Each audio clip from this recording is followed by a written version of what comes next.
Hello. Hello. Alrighty. Hey, you know how sometimes in the opening I always say, I don't know why I'm nervous. I thought about it later. I'm not nervous. I'm anxious. That's a better word. I'm anxious to get, I want to thank this person. I want to mention this. Because once that's gone, it's sort of, a little more freeform the rest of the show. So it's more anxious. Do you feel better now that I'm not nervous, but I'm anxious? Secondly, they took like a lot of stuff that I've said and they edited it together with a beat behind it. We played it on the show. We just couldn't find the person who sent it. So you know who you are. So drop me an email and let me know.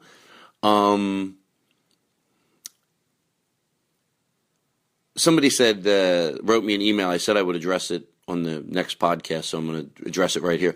Maybe sometimes we should have somebody on the show with the opposing view, because we really don't. And, I thought about that, but I think most of the time I'd rather just take opposing views from emails. And again, I know they're not there to go back and forth and everything, but I don't know. It's good food for thought, and I'm sure we'll do something like it down the road. But overall, you say, well, we're just preaching to the choir most of the time. And yeah, sometimes it's fun to do that. You still hear someone give their opinion from another view, another way. It still gives you, I always say, when you're trying to fight the fight and somebody else says something clean, it helps you fight the fight. So preaching to the choir is fun, but we might do it with an opposing view. Now, here's something I definitely want. Yeah, I'm going to deal with it on the opening. It's not a big deal. It was I'm over-prefacing that this email came from a very nice person. Her name is TZVI. The reason I want to over-preface it was from a very nice person, very educated, very intelligent, very kind email. And the reason I'm prefacing that is because even though I'm acknowledging that, it still perplexes me when, and it is what it is, that because we're not in the same room, you're not able to say like somebody says something and you're not able to go, oh, no, of course, and get right back on track.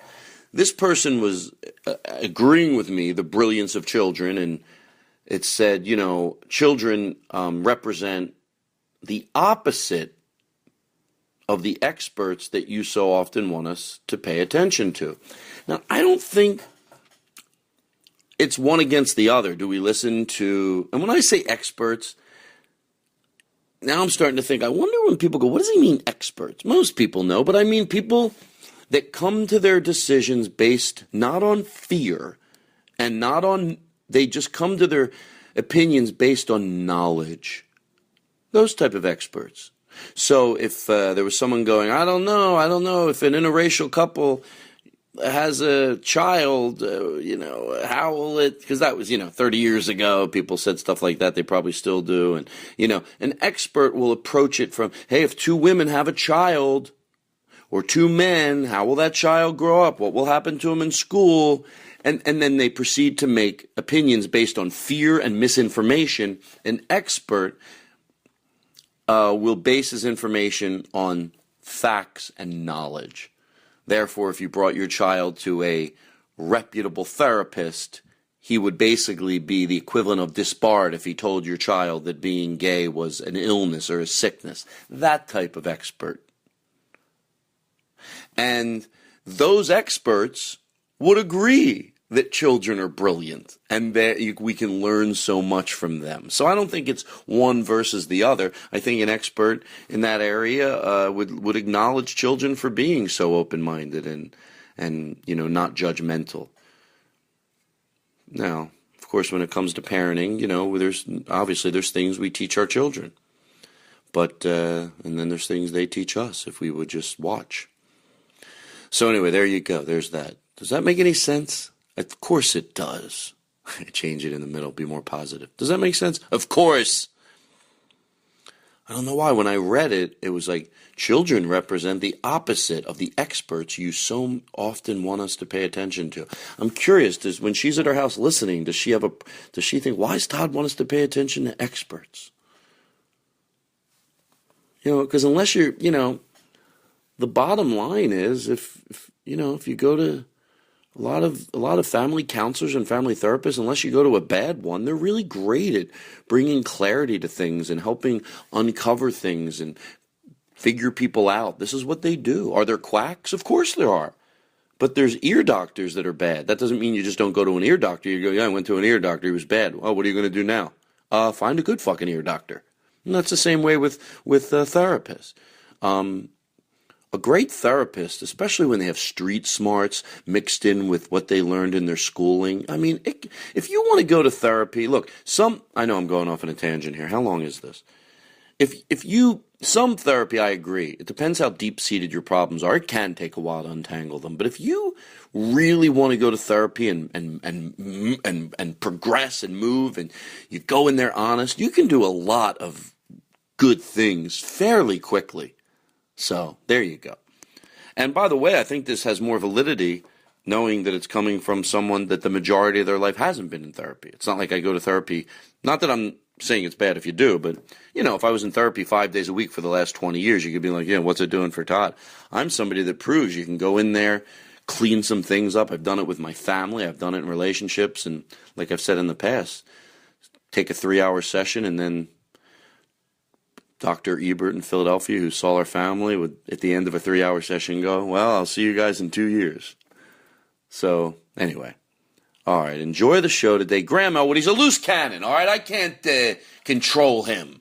He goes off on a tangent, which I agree with most of the time, all the time. It's a 2-part show. Get ready. Brace yourself for for the ending of it. And part 2, they're both funny, but there were some parts in part 2 where I was going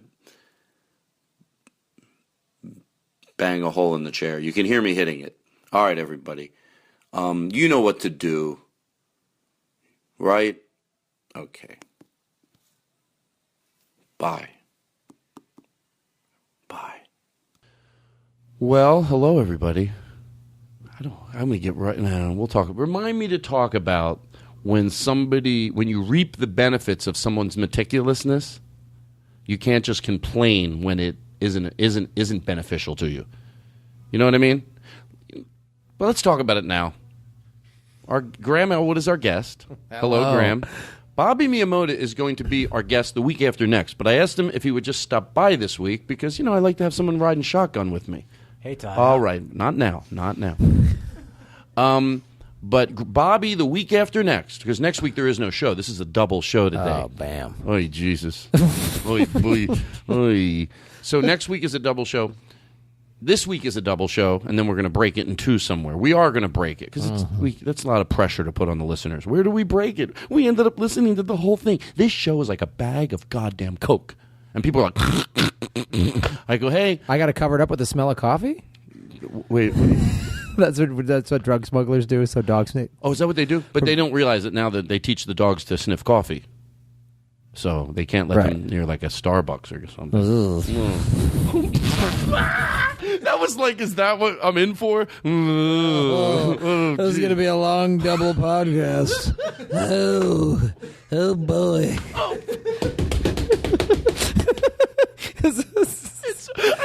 And I knew it was deserving of that. Yeah. Oh, they can't let him do. Oh boy, you're not going to lie to me. Oh boy, Todd, I think you're funny, but oh boy. Oh boy. Okay, so Bobby is going to be the week after next. I'm looking for. Oh, Bobby, just not now. Bobby Miyamoto. I don't know if I want to do that bit the whole time. It seems too mean. You doesn't it? Well, I was Bob. We're in the middle of an interview. Yeah. Bob. All right. So Aristotle's here, and then young Jake is running the board tonight. Chris. These guys don't have. These aren't their real names. What's their real name? No. Aristotle's not a real name. It does seem like that. Come on. You want to? Don't bullshit a bullshitter. All right. What's your name? Dave, Seth. What is it? Aristotle.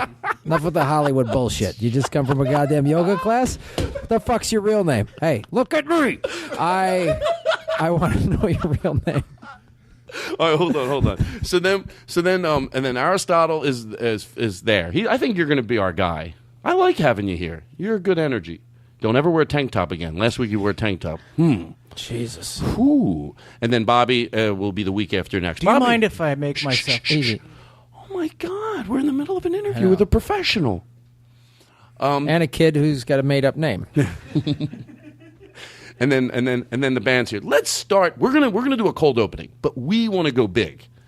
I'm very excited you're here. By the way, to George Carlin, the band's here a lot, but they're not here always. I wanted them here for you. What's your brother's name? Socrates? What the fuck? I'm going to do this all goddamn day? Yeah, come on. What the fuck? I want to sit next to a guy with a real name. I already got a Miyamoto to my left. Now I'm just becoming some old racist guy. I got a Chinaman on my left. I always go that. Hey, when he says, let's do a Rickles S thing. When he says he has a Chinaman on his left, do the bing, bing, bing, bing, bing, bing. And then here's...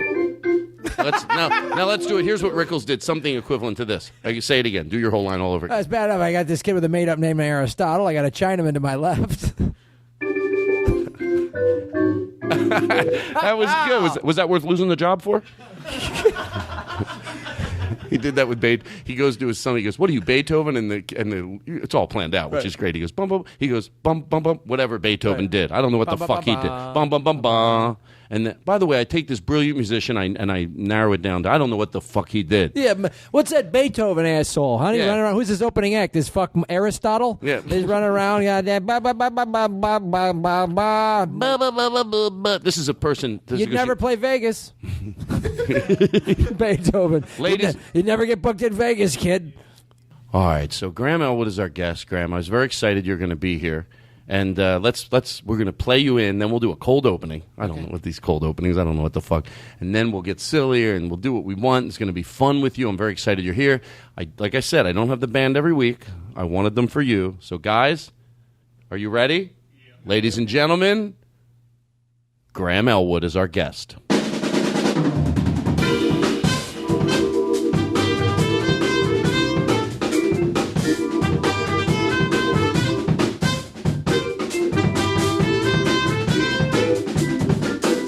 Put your phone away, Graham, and soak this. Oh, you're taking a picture. Shut the fuck up, Todd.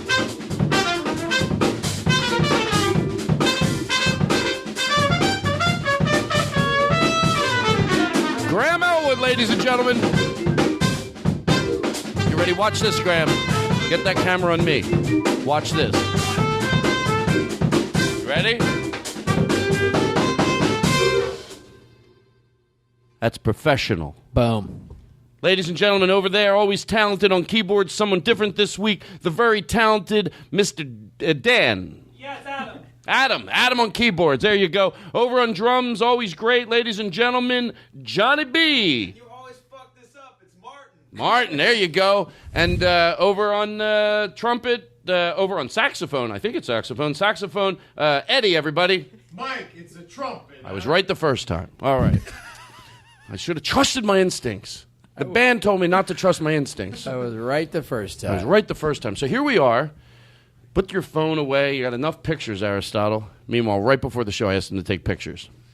What's that vamping thing you do in the background like that? Ba-da-da-da. Like, do that. I love No, the vamp. The vamp. The da-na-na-na-na-na. What was You know what I'm talking about? Yeah, we'll do that. Well, let me hear just that part.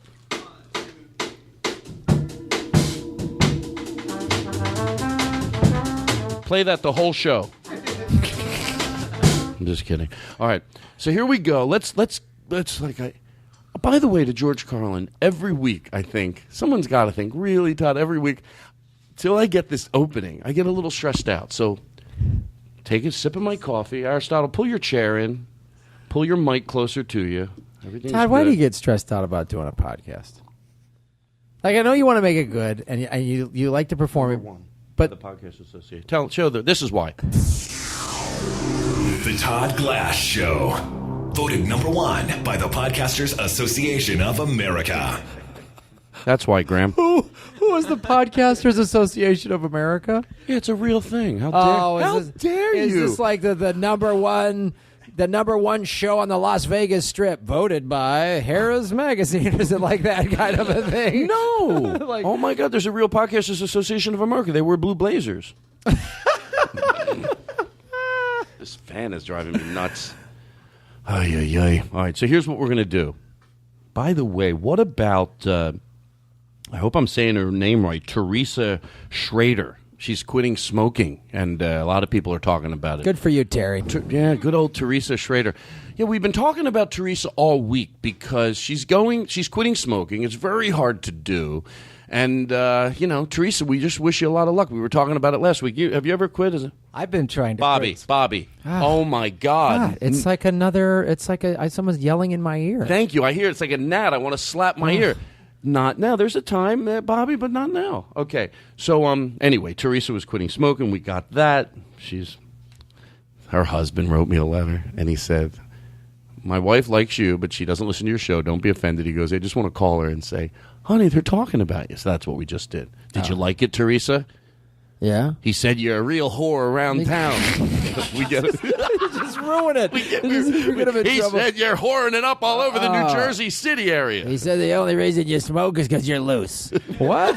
Why would he say that? Why did you make it funnier? Like, the only reason you smoke is because you're loose. Women who chew gum smoke. Women who smoke drink, and women who drink are all godless whores. I'll tell you one thing. What? I don't know. That's like some old thing from the 50s. Like women who chew gum drink. Women who drink. Well, cracking the gum is people that crack their gum. There's a difference between blowing bubbles, which is probably at a certain age you have to stop anyway.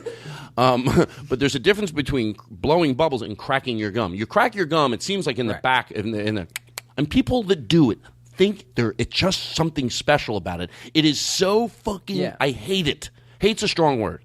I dislike it. And I wonder, how when you think you dislike something, everybody dislikes it? Could there be someone right now going, oh my God, I love when people crack. The click-clacky sound. Oh, the clickety-clackety? Great. Clickety-clackety. It's like a little dog that barks all day. It's awesome. Oh, clickety. Matter of fact, you talk, and I'll be the person that cracks their dumb. This is what we have to listen to if we're at a table, and you'd be trying to talk. Today. Clickety-clackety, clickety-clackety, clickety-clackety. I went to the store. Clickety-clackety, clickety-clackety, clickety, clickety. Click, click, click, clackety, clackety, clackety. Why do you have a musical in your mouth? Clackety, clackety, clackety.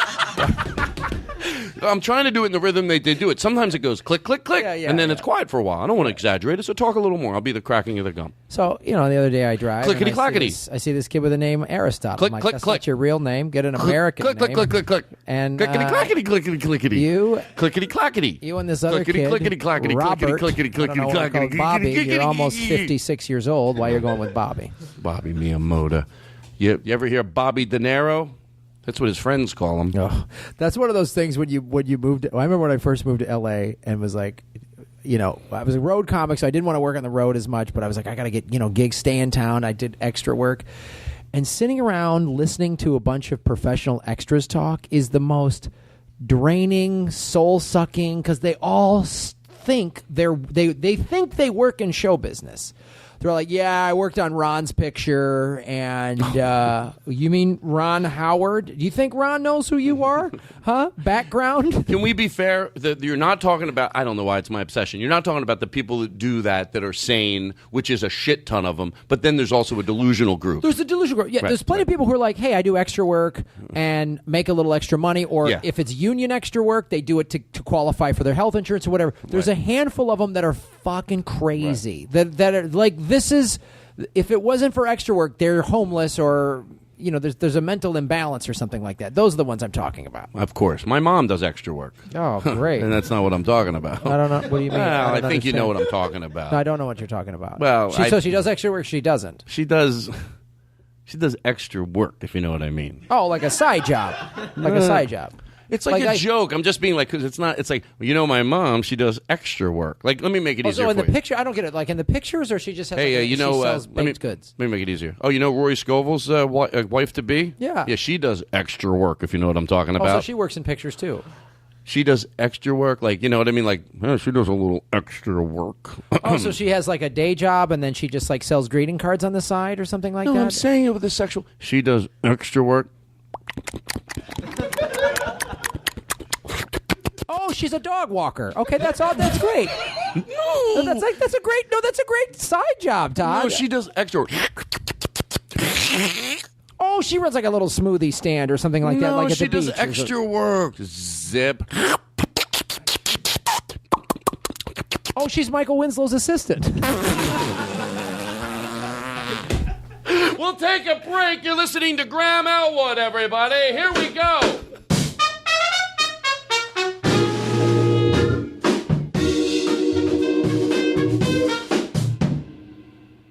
Okay. Let's get some of this stuff out of the way because then I feel like I can be sillier when I don't have an agenda. You get your goddamn agenda. You show me a little goddamn respect, Grandma. I'm sorry, was that too mean?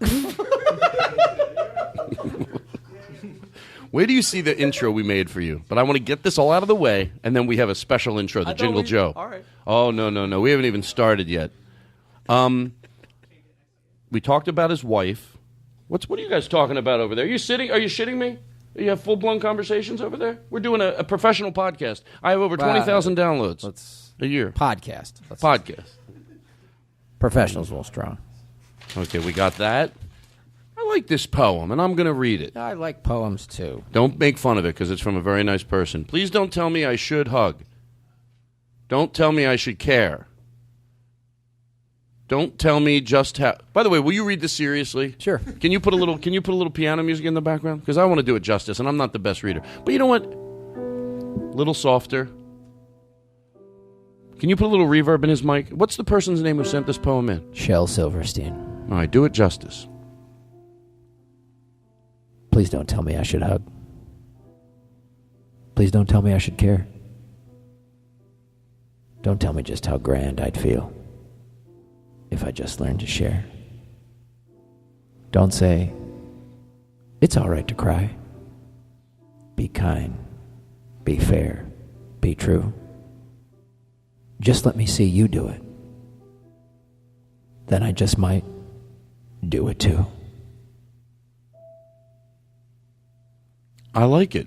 You know, it's something we've heard before, but you can never be reminded of it enough. Kids do what their parents do. Thanks, Shel. Is that her name? No, I was calling you that. I'm changing everybody's names. Aristotle is now Andy. Todd is Shel.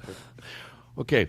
There is a woman, and she's writing. I'm a little confused. I get a little. She's Portland. She's an artist. Basically, her name is Andie.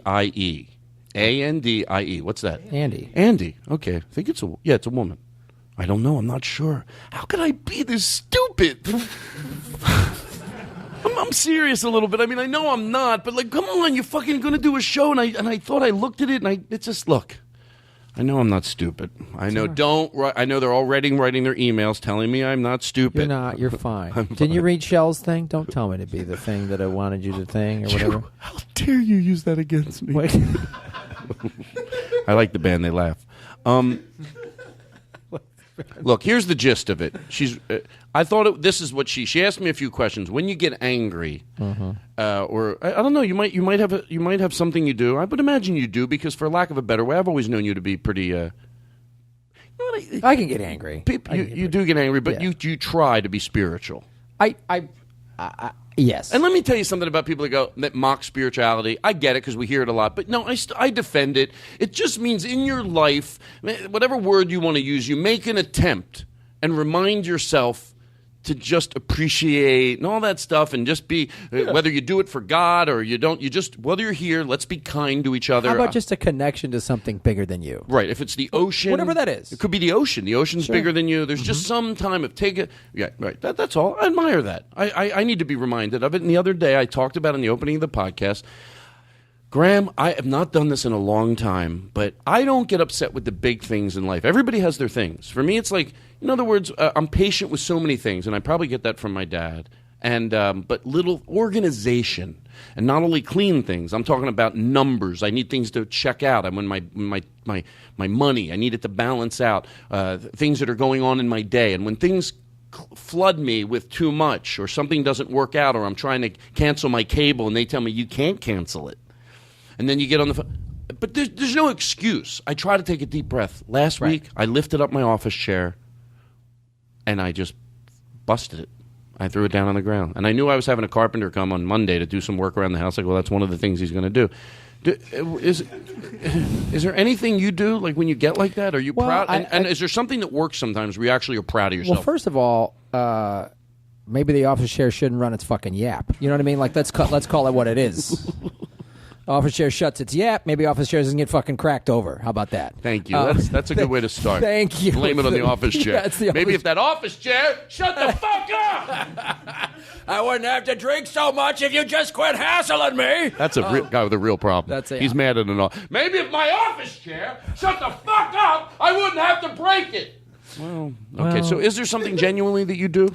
Yeah, actually, when I was a lot younger, I had a really bad temper as a kid, and I still wrestle with that. I still get frustrated with stuff, and I don't know. I've tried to go to breathe. There's some friends that I call that like talk me off the ledge sometimes, and then I just try to remind myself like how important is it? How important is it? And when I'm mad, like when I deal with like some phone person and they're just like your account doesn't work, and I just like okay fine. When I really get mad at that person, and if I'm fortunate enough that I can catch myself before I break the office chair, then I usually ask myself, well, what am I really mad at? There's usually, for me at least, there's usually something else that's a little more deeply rooted. See, everybody, it's different, because for me, I mean, look, if I'm pretty good at self-analyzing myself, it could be just this simple thing of someone said because my head is so unorganized, and that I need the things around me organized because it's the only thing I can control. So that is a control issue. Yeah, it is. I like things calm. When it's chaos, I like organized chaos. Like right here, you would think, oh, in the studio, there is a chaos that I fucking love. But it's organized. It's chaos. controlled. It's controlled. This is a chaos. controlled environment. Yeah. So it's really whatever it is for someone out there. Yeah, I guess. I get mad when things sometimes get out of my control. And I think for me personally, it's growing up in a household that was a little chaotic and not having all these things in my control. And also think part of it is, we're type A personalities. You know what I mean? We're alpha males, and we want things to go our way. And that's why we decide to stand on stage and have 200 to 300 people or whatever listen to what we're saying. In all fairness, I don't mean to be a joke. Sometimes with me it is could be up to 350. Depends what club I'm in. Again, that much. I think it's that important. Actually, it's 350. No big deal. Who cares? I typically fill a bigger room. Yeah. With birthdays and comps, and maybe if the restaurant. I can do 250. That's not paper. I mean, you probably need a little more paper. But what I'm saying, the guys start insulting each other. And, so anyway, there's that. The breaking of the chair thing. Ooh. What? It sounds always so mean when I have an email and then I crumble it up, because it sounds like I don't care, and I do.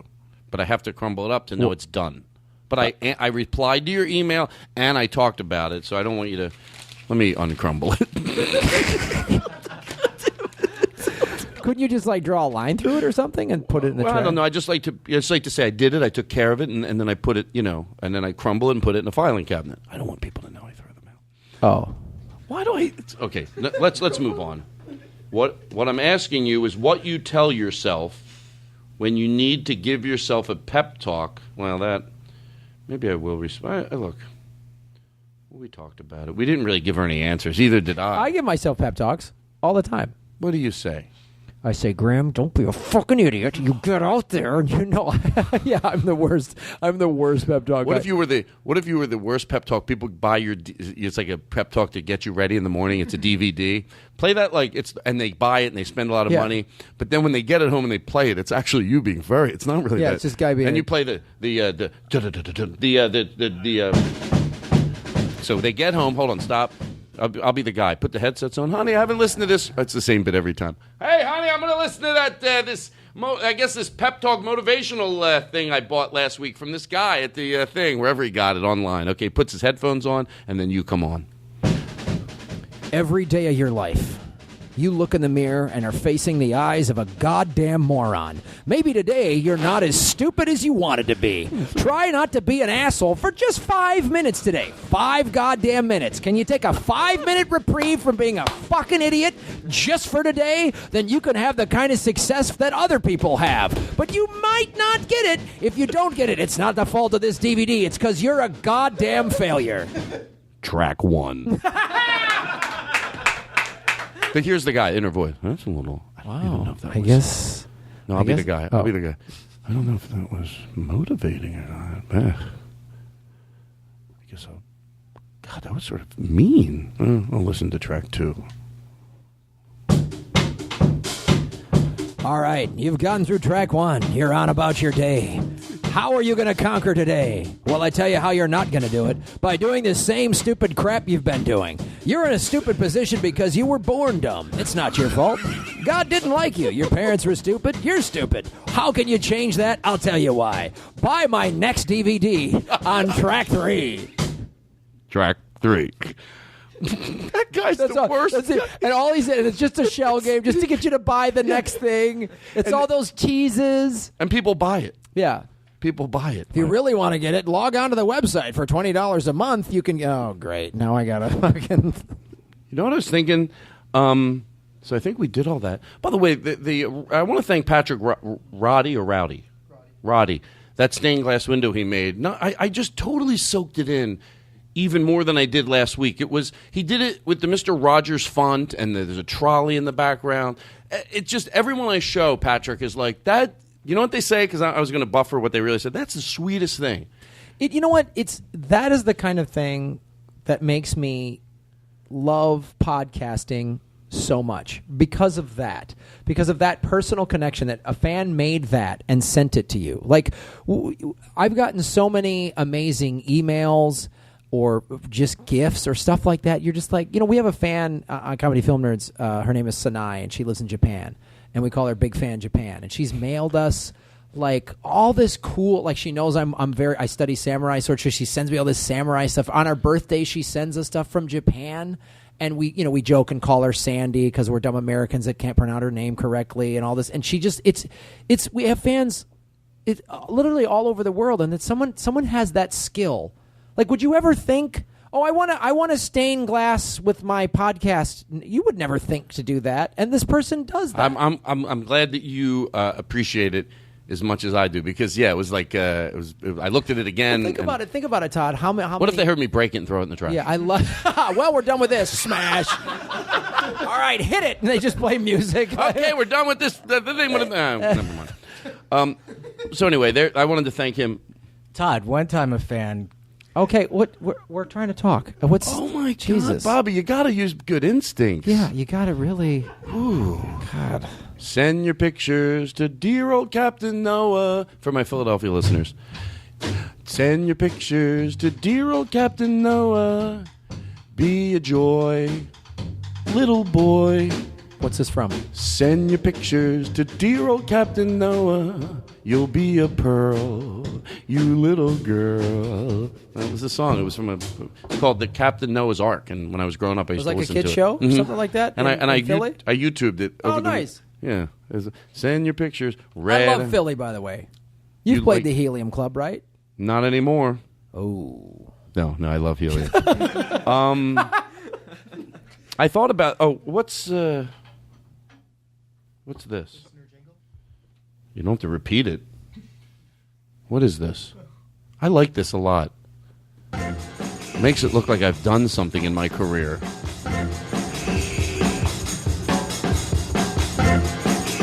They just took my words, and Hey, everybody. My name's Todd Glass. I was born in Philadelphia, Paul and Maureen Glass. My father was in the shoe business, and my mother was a whore. She sucked dick to put us through college, and loved every second of it. My father would come home and ask her to fuck less guys so she could spend more time with the family. She'd look at him and she'd go, I can fuck anybody I want, mister. That's right. She was a sultry whore, and she fucked her way to the top and eventually got her nursing degree and became a lawyer. The Todd Glass Show. Voted number 1. Now, here's the thing about that. I listened to that 3 times because I went, someone's like doing an impersonation of me. I never said that. I said that. But taken out of context, it sounds horrible. Yeah. My mother was a sultry whore. Yeah, it's really mean. I mean, if you were there when I said it, it was sweet. We just had a fan. We just started doing spoiler episodes for Comedy Film Nerds where we give off it's a bonus episode, and we were like, one of them we were like, oh boy, we need a new theme song. It's a different theme song than our other one. Somebody sent in without just really cool, made a theme song. Like both of our theme songs are made by fans. It's the coolest thing in the world. Way to hear what Jingle Joe made you. Jingle Joe. Jingle Joe, motherfucker. All right, so here we're almost done. We're almost going through this stuff. You know what I realized? You ever listen? I have not watched 60 Minutes in maybe 10 years. Yeah. The other night I was home on a Saturday by myself. Ooh. And it's so calming. Just because but it's like horrible stuff. It's like this serial murder did this. Right, but the way they cover it. Because it reminds you of when you were little. Of actual news, of actual journalism, and not just like ticker underneath and fear, like, oh, is your baby going to eat your dog, and just scare you and all that shit? It's not necessarily. Not necessarily. You have to wait an hour for that. Right, yeah, the expose. But it's weird that it's like all this horrible stuff, but yeah, because I turned it on, it was so nostalgic a little bit for me. I'm like, oh, I feel so good. It's like a warm blanket. They're like, he murdered 90 people, when they go into the prisons and they, whatever they is. In Xbox, these prisoners are locked down. I went to high school with a kid named Andy Rooney. No, you didn't. I swear to God. And in I thought you meant the real Andy Rooney. Yeah, I went to he's dead. I'm 114 years old, ladies and gentlemen. Yeah. No, you didn't. No, you didn't, Graham. Come on. You went with another Andy Rooney? Yeah, a different one. Just a kid who had the same name. Take a call. Go ahead. You're not going to believe this. Go ahead. You're on the air. Hey, it's Andy Rooney. They couldn't even know. That's all I got. I got to use that machine. I love that because we would just do that. We'd be in gym class and just be like, you ever notice how you could never make a layup when the coach is watching? Like, that's all we... You ever notice these gym uniforms just don't seem to fit right? Like, but by the way, that reminds me that when you're in high school, you act. You ever when I used to be around people like college, you used to. You do college shows and you're 35, 40, you're doing college shows, so you still relate with those kids. Like especially if you smoke, because drinking is a little hard when people just start to drink. If you've been drinking a while and you're with someone that just started to drink, they get drunk a little different. But stoners get along. It doesn't matter what age they are usually. But I forget what I was talking about. Who gives a shit? Something about I'm not even. Hold on. Like that would help me. All right, listen. I want to. Okay. So 60 Minutes. Brendan, I mentioned Brennan. Is it Brennan? I mentioned him last week, and he said he'd send me him reacting to me mentioning him. I don't know. I think this is real. Hey, honey, I'm going to go ahead and listen to the old Todd Glass show. Yeah, give me a second here. I'm just going to listen to one episode. Pause it for a second. It's anywhere from 30. I love that the bits all involve some guy. Like from listening to the show, I love that it rubbed off on him. It's always a guy and his wife's in the background. It's like, so we grew up in this world of the wife in the background. Right. And by the way, that's right, I'm going to go off. We've always talked about, I can't believe it's going to turn into me. People that don't want gay marriage, they complain about the sanctity of marriage. Now, I know we talked about, like, straight people have done enough with the sanctity of marriage because the divorce rate's 50%. You fucked it up bad enough yourself. I know that's been talked about. But I thought about the other thing. And I'm not talking about specifically me because I've been divorced. That's fucked up. No, I'm not. At me like that just because I've been divorced. Right in front of Robert and Aristotle. You're going to do that? I'm sorry. Well, but guess what, though? I'll give you a compliment. When you were married, you weren't this guy. So it's a compliment to you. No, the guy that I'm about to talk about. Okay. And women, too. It's not sexist. That forget about that aspect of, if you really cared about the sanctity of marriage, you would realize that in-house you've done enough damage. Like, I always picture if someone, here's what I would fantasize. Someone that is against gay marriage, but gets how much damage straight people have done to it, that someone goes, we got to stop gay marriage. And somebody in-house that's against gay marriage goes, we've done enough damage in-house. Yeah, but they're gay people. They're trying to get it. We'll deal with them later. But right now, we've done more damage. What you mean? Because the divorce rate and other things. How about the ball and chain? How long has that been? Didn't that fuck the sanctity of marriage? That straight people that have been married for since I've been a little kid, the ball and chain, my husband, the ball. You don't think that fucking did? So if you were really worried about the sanctity of marriage, you could never, if you let every gay person get married, the destruction that's been done to marriage by straight people, just spitting all over it. And you know what I'm talking about? Like, dude, look. I'm not talking about people. I know there's people that are happily married. I have friends that are. They have, right. When I say they have their troubles, yes, everybody, but I'm talking about overall. I do have friends that are married that genuinely appreciate each other and they get along, but I'm not talking about them. I'm talking about the majority of people since I was a little kid. That ball and chain thing doesn't exist for no reason. So, right. I mean, there's so many flaws with the with the argument that gay marriage is going to ruin the sanctity. First of all, marriage was set up as ownership.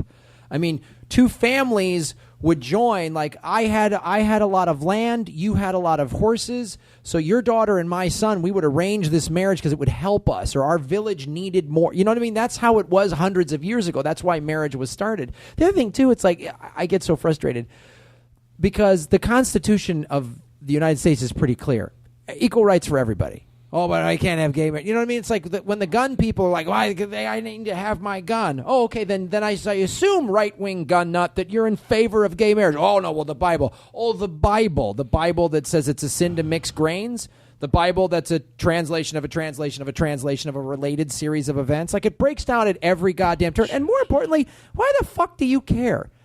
What the fuck is gay people getting married? If I'm, you think about it, that's gayer than gay people, right? If you love pussy so much, were you so worried about other people? Why aren't you getting pussy? I mean, I'm a straight white male, right?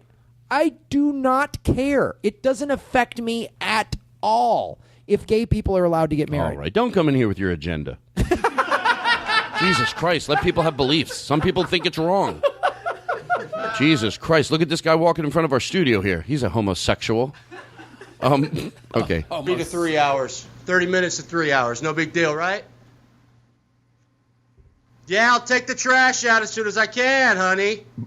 God damn it, all I asked for is 30 minutes to 3 hours a week. 30 minutes to 3 hours. All right, get this show going. I sent that email doing it to that bastard. Hopefully he gets my name out there. He talks to himself a lot. He's probably trying to find the play button to send this in, like on the computer. It's Friday. Good start so far. Friday. Alrighty. How are you? Good. I'm good, Todd. How you doing, Brennan? That can't be me. Brennan Vogel. Holy shit. Brennan. Holy shit, honey! Well, they say Honey! there's a reason. Todd Glass, you said my name on the radio. I'm gonna quit my job. I'm going to Vegas. You believe this shit? Honey! Why does it make you get All right, I mean to hit the chair. He's going to quit his job because things are going. If I mention his name, he's got to be lucky.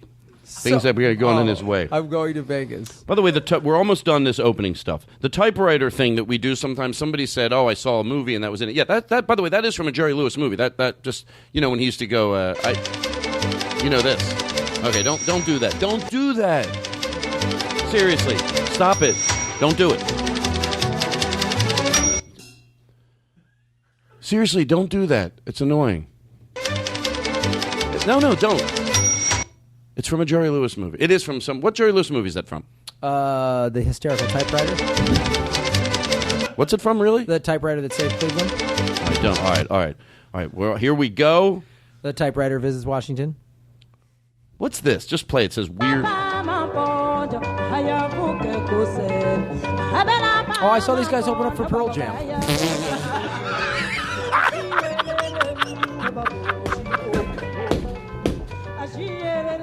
If this is singing, is this singing, Graham? Yeah. This is singing. Hold on, let me listen to see if I could do it.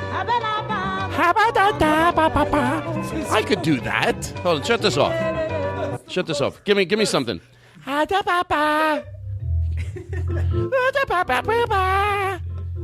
I have some reverb? I love your.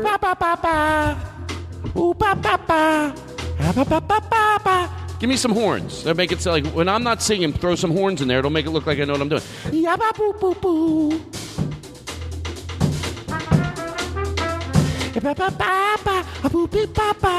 could do it. You try it.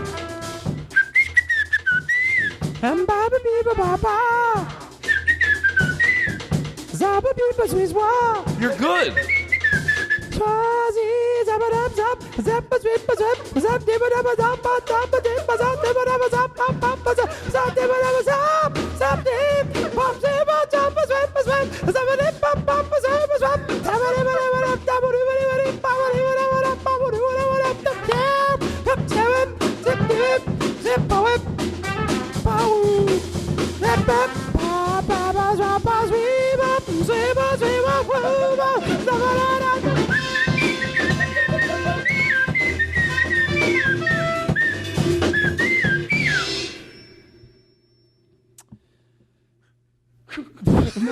Graham, I've said this. I probably said it maybe 5-6 times on the show, but you're definitely high candy, and I'm not even high yet. But I like candy. High candy Means when someone's high, you're a treat. You're like you're just so you're larger than life. You know that whistling thing. Can we tell that? And then you know what? Let's okay. Finish your openings and let's just get into talking stories. Yeah. Come This on. is Cut good. the bullshit, the goddamn lined paper, and all the other nonsense, and let's get into some goddamn joke riffing. All right? Should we tell? Take out the fucking trash, Todd, and let's get into some jokes. honey? I'm moving to Vegas. I'm wondering if we should tell the story when you came over to my house for dinner, like that story. That's a good story, right? Because that was a great bit, right? Okay, let's do this. We got all that stuff. I just like to pay that attention and all the opening. We got it. It's all good. Mm-hmm. Now we're gonna play your. Let's play your opening. Is that what time? How long have we gone? It's been only been a couple minutes. It's almost been 40 minutes. 40 minutes. That's a 40-minute cold opening. People really get their money's worth. 40 minutes cold. Shut the fuck up. Don't you fucking keep fucking bringing it up. Don't you fucking. Libby's here today. Yes. Yeah, she is. I just saw her. Well, I think she took the bus here. I can't. Maybe she drove with Lionel. I don't know. Can I play a message before we introduce? Before you play your intro, can I play a message that she left on my machine? Sure. All right, hold on 1 second. Wait. 22. Hi, Todd. It's Libby. I was just calling to say hello. I know I hadn't seen you in forever. I've been trying to listen to your podcast, but I don't have the right station. So I've been trying to tune it into the right station, but maybe you've blocked the radio. You don't have the right transmitter. So I'm going to try to do it. But you know me, I'm easy breezy. I listen to whatever you want. You're probably doing it intentionally. But I just... Whatever you want to do, Todd. I haven't seen you in ages. We'll go get whatever you want to get. We'll go get a coffee, although it browns my teeth, or a tea. I don't like it. The little leaves sometimes. She complains about her own They suggestion. get It's Libby. I'm sorry, I got to interrupt. It's Libby to another dimension. Now she doesn't even like her own ideas. She instantly shuts them down. Keep doing it. Sometimes the tea leaves, they get inside my gums. This is her, by the way, leaving a message. She's complaining with herself. I love it. Yeah. But whatever you want to do, Todd, you know me, I love it. We go to an outside place, but if they got those fire pits, I don't like them. The smoke, it makes my hair frizz out in a weird way. So anything you want to, Todd, you pick and choose, you know what I mean? But not an Oriental place, because the spices, it hurts my nose. So... That was a good ad lib. I got to be honest with you. Was that worth losing the job? All right, so Graham, we're happy you were here. Why don't we do something nice? We've got a returning guest today.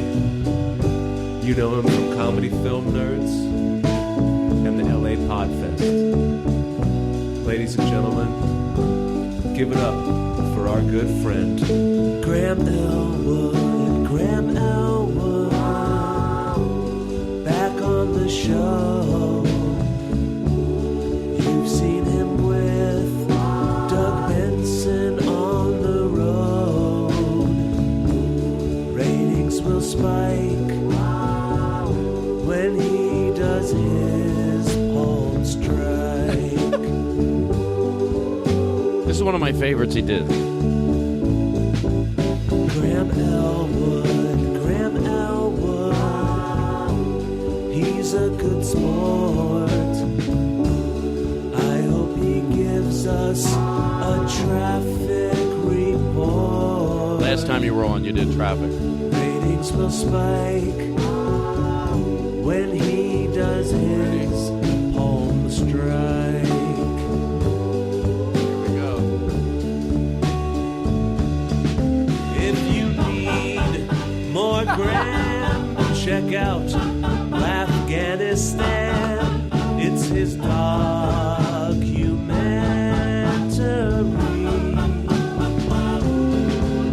I hope and pray that maybe today we'll get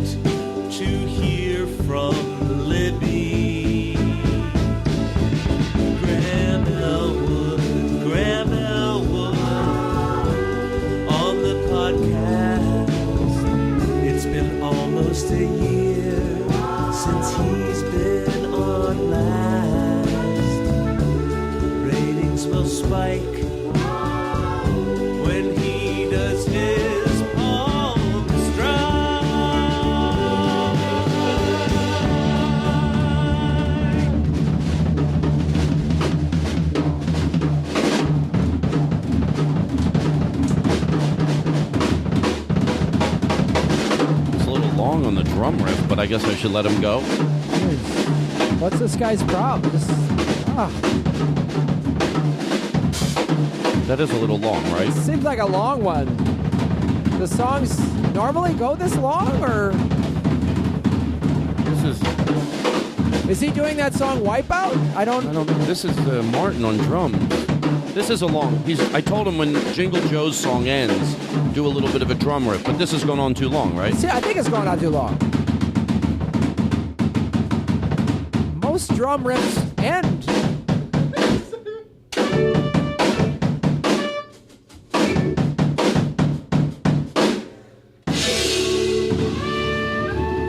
Graham Elwood is our guest, ladies and gentlemen. We do it professional on the Todd Glass Show. That song was awesome. Thank you. Thank you. So is a fan Jingle Joe? Is that who that is? Jingle Joe, I would say, is officially our music director next to Lynn Shore, who has got hit by a bus. Oh, what?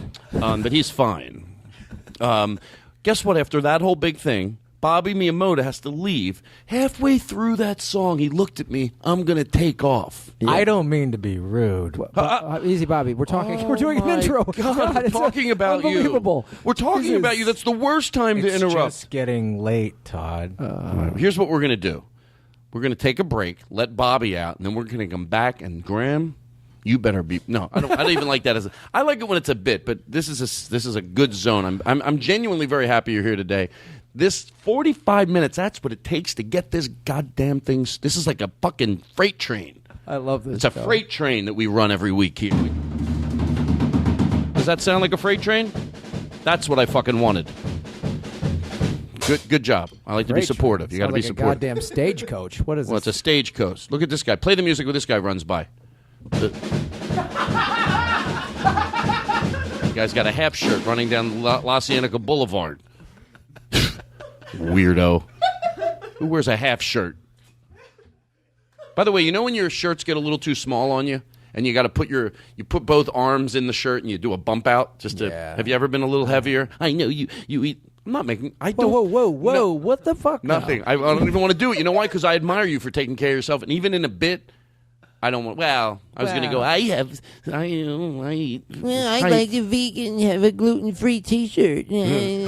So when you put your arms in the shirt and you bump it out, because sometimes when I was 30 pounds heavier, I was trying to even my extra large shirts, I'd have to bump them out. But when you bump them out, the material's got to come somewhere. So if you want it wider, it's going to come from the length. Oh yeah. So one time I forget where I was at, but somebody goes, "Is that a half shirt?" Because the more you bump it out, the more it's getting smaller and smaller the other way. That's a great story. We have more fun where that came from. So we're going to let Bobby out of here. We're going to take. What do you want to do when we go to break? What can we play as we go to break? Guys, take us to break.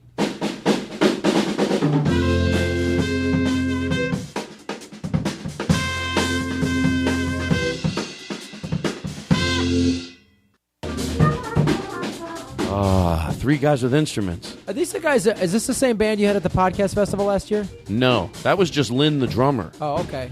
Alrighty. Are you bringing these guys now? Adam on keyboards, and then on drums, Martin, and then on that trumpet is Mike. All right. Oh, I want to take a band with me on the road. I love having a band. You know what they do? Watch this. They do. Now, I know you... Okay. I'm so close to letting you guys go. It's always fun to... By the way, I would have the band that I would... I would have to, like, after... I want to get a parody of being mean to the band. You know what I mean? Like, guys have been mean. I want to be like you, but like Buddy Rich style. Yeah, that's you. But then you're like, you motherfuckers. You know, you're just always yelling at them, like you fucking. And then, the truth is, I want them. The only way that's funny to me, I think we've talked about this on the show, is if they're. I don't care if they're 63. They have to look at 80, 90. And they yell back. They go, fuck you. Shut up. Like it's just this really caustic relationship, like a dive bar. Like they tell me if we're in a like hopefully my career would be like you're working theaters and I picture yours a night where say if there's a night where there's an empty balcony, everyone sees it, they would go, yeah, you can't even fucking fill the balcony, you piece of shit. You're yelling at us because you fucking hate your own life. fuck you. That's not. And they just go, old guy, fuck me? Really? Fuck you, you piece of shit. He goes, I don't care. They just get One into guy it. pulls like a blade out of his cowboy boot. Fuck you, you cocksucker. I'll cut you. Fucking smashes a bottle. I'll cut you. I'll cut you right goddamn now. What type of band would have that relationship? That's insane. Graham, you took it to another level. I love it. That would be so great. You just you fucking 2, 3, 4. They're all professional. Then they all go back into it, right? After want to try it right now? Yeah. Like they yell at them, but they still have to give me those hits. When the bit. I'll show you. Watch this. I'll try doing the bit. Hold on. Hold on. Here we go. 2, 3, 4. Hold on. 2. 1, 2. All right. So what are you? Who are you going to be? So I'm going to be like, I'm in the band one night, they're playing behind me. So anyway, ladies and gentlemen, I'd like to take you back to a time. Hold on, stop. Are you fucking guys shitting me? You shut the fuck up, you asshole. All you do is bark at us all, Fuck you. Why don't you try to be goddamn funny once in your goddamn life? You learn to fucking play in this band like you're hired, you 90-year-old fuck. You're lucky I'd hire you. I'll kick you in the nuts, you old cocksucker. You couldn't fucking sing a goddamn song if I paid you $10 for every fucking note. Fuck you. Oh, fuck me, fuck you. How old are you? I'm 98 years old. You're gonna die soon. Yeah, at least I'll die with my gun. I'll fucking cut your throat. I like that. You ever my throat? Yeah, I'll cut your fucking lady tonight. All the guys I've been with. I tried to do the bit. Did I fuck it up? I just pictured he would be yelling. It's like, go fuck yourself. Luck be a lady tonight. They have to come right in with the bits. They don't miss a beat. I'm sorry. And like I go right in the back, I'm singing, go fuck it. 2, 3, 4. Fly me to the moon. You did it better. You do it. Do it to me. You be the guy. I'll be the old guy. All right. Wait, come right in with "Fly Me to the Moon." All right. Fly me to. No. You yell at me first, Okay. and then we have to come right. As soon as you sing, we all have to play. I'm one of the guys in the All right, band. so just play a couple bars, and I'll stop you for being shitty. Yeah. So, folks, it's you fucking assholes can't play a goddamn note. Put the fucking. Do you even know what you're holding? Do you even know the name of the goddamn thing in your hand?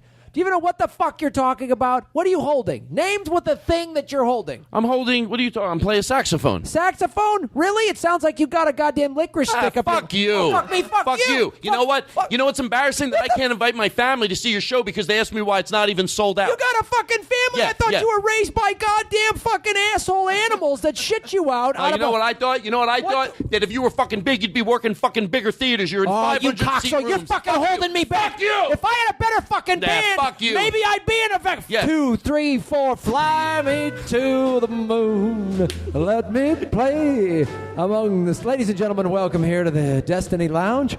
We've Sable life on Jupiter. You fucked up a fucking note, and that's why I fucked up. If you guys had fucking hit your goddamn notes, then I would have. Where's my fucking lyric sheet? You got one. Maybe if you had a fucking goddamn music director, we'd fucking know what we're doing up here, you cheap fuck. Maybe if anybody in this audience... Picture if you were... By the way, I'm going to stop the bit to really make it. If you went to see this... Now, we might be slopping all over the place because we're building it now. But if you went to see this and this was perfected, how fucking funny. Because Todd, if we could perfect... I swear to God, if we could perfect this like... It's pulling the knife out that takes it... Come on. It's going in and out of the song, and everybody, the band guys are like this headband guy immediately. It looks like it's about to get to a fight, and then always. Well, I'm the band leader of this, Right. so I always speak for them. So we do it again. We get into this big fight, Yeah. but you want to do your next song. I turn to the band because I'm the leader, and they don't fucking miss a beat. Like, because we know with all this contentiousness, we still need the fucking job. We do again. And you've been working for you. How many years have I been working for you, the musical director? It's been like 18 years. Like, it's been way too Make long. it longer. Yeah, Make it's it like longer. 20. It's 36 years. 36. 36 years we've been working together, and it's been like this for 35 of them. I'm so glad we stopped this bit, and I'm going to tell you why. Because when I went to be the old guy in the band, when somebody doesn't have a 90-year-old voice tries to do it, it just sounds like cheesy, like a cheesy play. Right. So when you're yelling at me, I'm just going to yell like a regular guy. Whatever. But I picture in my head the guy's like literally maybe 85 years old, but he acts even older. Right. You know what I mean? Like a Tim Conway character, hobbles around, but Yeah. has this fucking piss and vinegar in him. Yes. And I'm the band leader. The band sometimes tells you to go fuck yourself too, but usually it's me and you arguing. So, but Here's how the funniest way to do this. You're the band leaders, but you would hear cat calls from the band. Oh, suck it! Here we go again. You know what I mean? Like, should I go back up to the stage and do it? Yeah.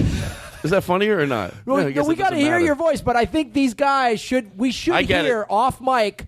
When I point to you, you'll know, like, that means I'll be reminding you to, like, you hear him in the, I'm the leader, but you hear, fuck you. Yeah, Nobody can stand here we him. go And you're a again. singer, I guess, right? Yeah, I'm a singer, and I think maybe I had a little fame, but that was I haven't had it in a while. So there's that dynamic of the guy that is pissed off that he got passed over. Matter of fact, some people would say you should appreciate your career, because here's probably Right, where the way I see it. You used to play 5,000-10,000 seat places. Now you're going to about 1,200 seat places, and 85-90% of the time they are full.